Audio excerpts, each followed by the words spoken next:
దుర్గమ్మకు మౌనస్వామి రక్షణ, మౌనస్వామికి పెద్దావిడ రక్షణ. నాకు జరిగిందంతా కూడా చెడే జరిగింది.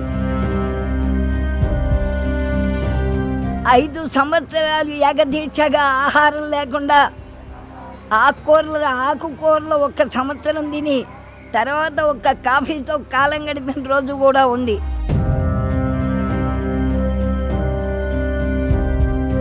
ఇప్పుడు నాకు ఇల్లు లేదు, నివాసం లేదు, గుళ్ళోనే అలా పక్షిలా పడి ఉంటున్నాను.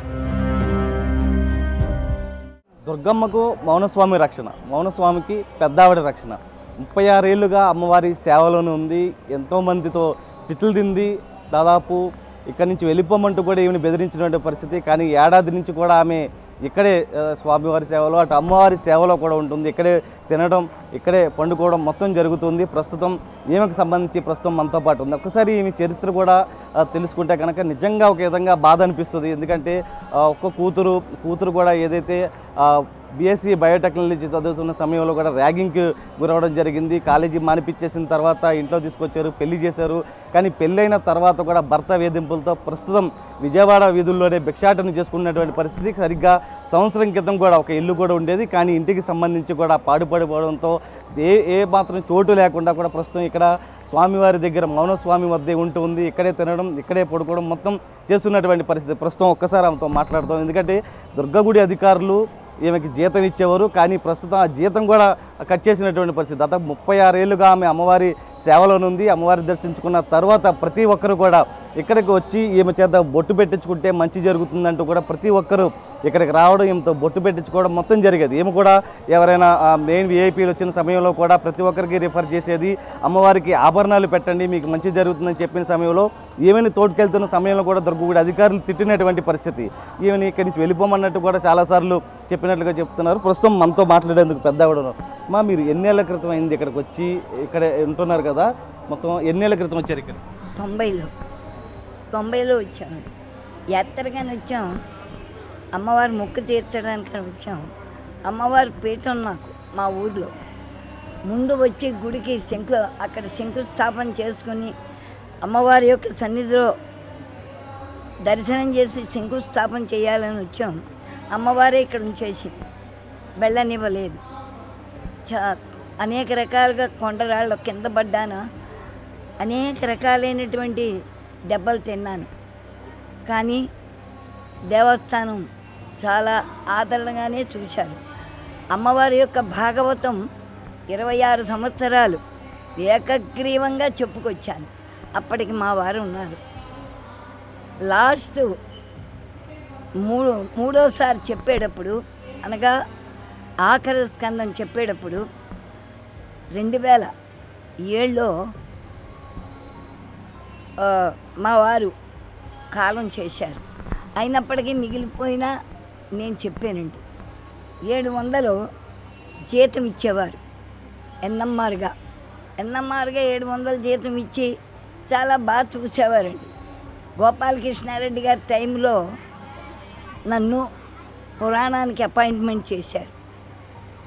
అప్పుడు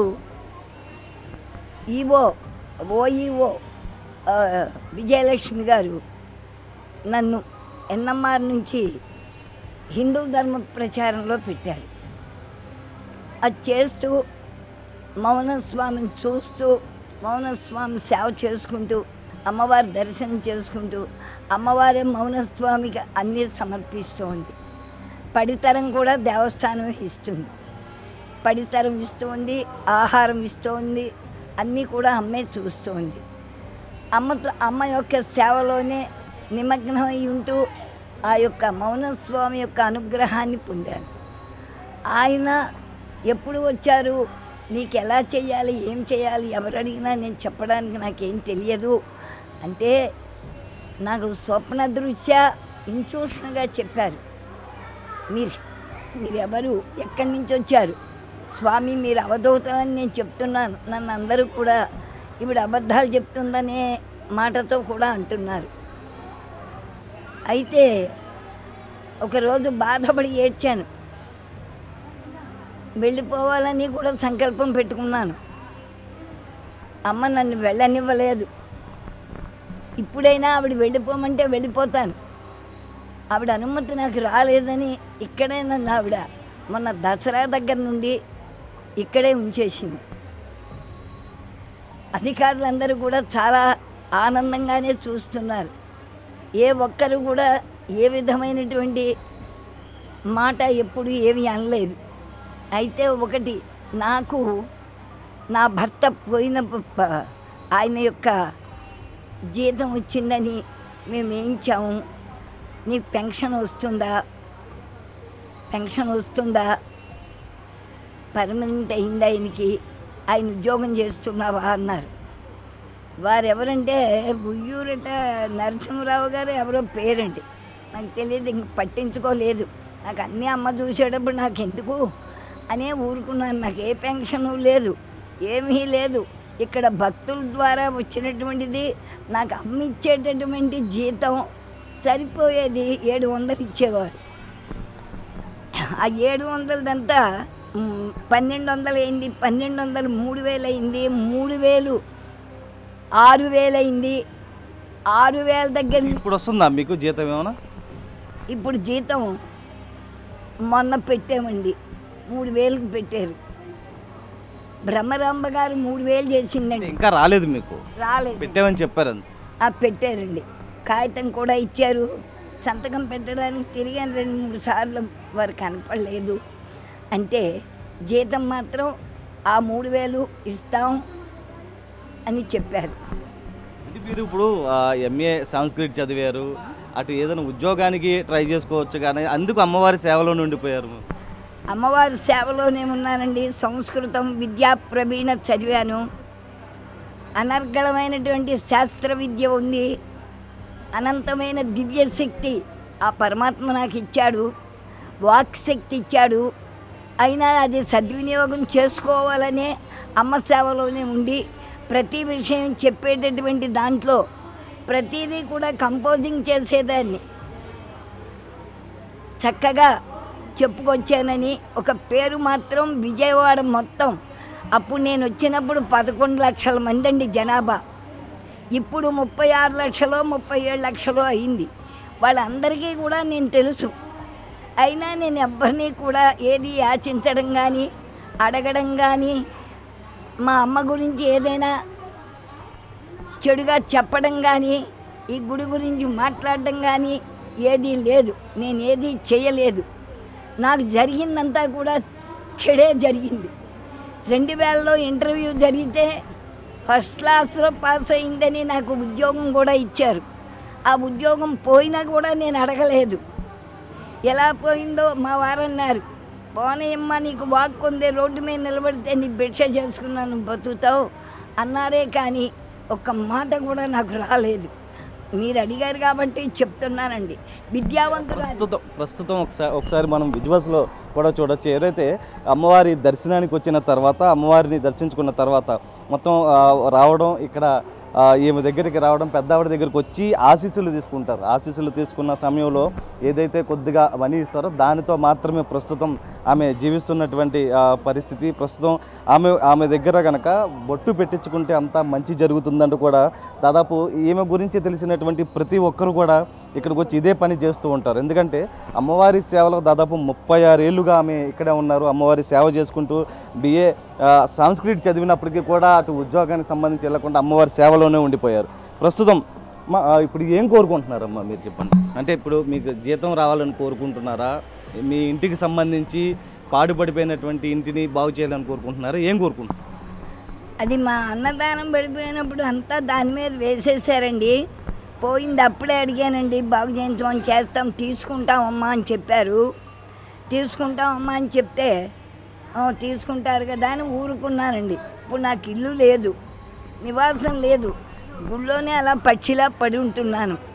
మంచివారు కాబట్టి ఈఓ గారు, అధికారులు సర్వులు మంచివాళ్ళు కాబట్టి నేను ఇక్కడ ఉండగలుగుతున్నాను. నా ఇల్లు నాకు కట్టించి ఇచ్చినా మంచిదే, అమ్మ తీసుకున్నా మంచిదే. ఎందుచేతనంటే నివాసం లేదు కాబట్టి, భక్తి కూడా సరిగ్గా లేక బాబా గురించి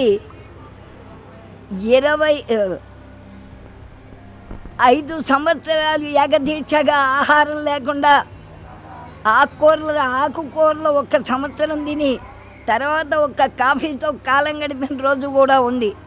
అందరికీ తెలుసున్నదే. ఆ కారణంగానే నేను ఇలాగైపోయింది. నాకు ఇప్పుడు ఓపిక కూడా నిస్త్రాణగా సరైన తిండి లేదు.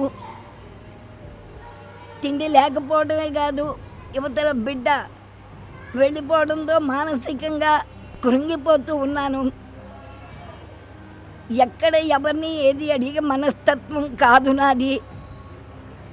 అందుచేత బాధపడుతూ ఉన్నాను. భక్తులిచ్చే అనాబేడతో కాలం గడుపుతున్నాను.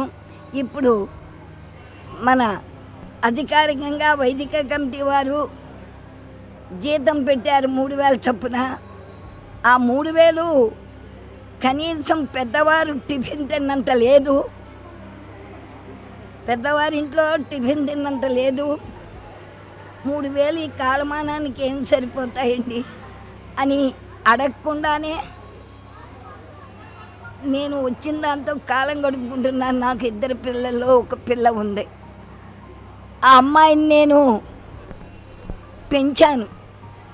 ఎవరు పనికి రాదు అంటే, ఈ పిల్ల బతకదు అంటే ఆ పిల్లని బతికిస్తానని ఒక పట్టు, ఆ పట్టు మీద ఆ పిల్లకి ఆపరేషన్ చేయించాను స్టార్ హాస్పిటల్లో.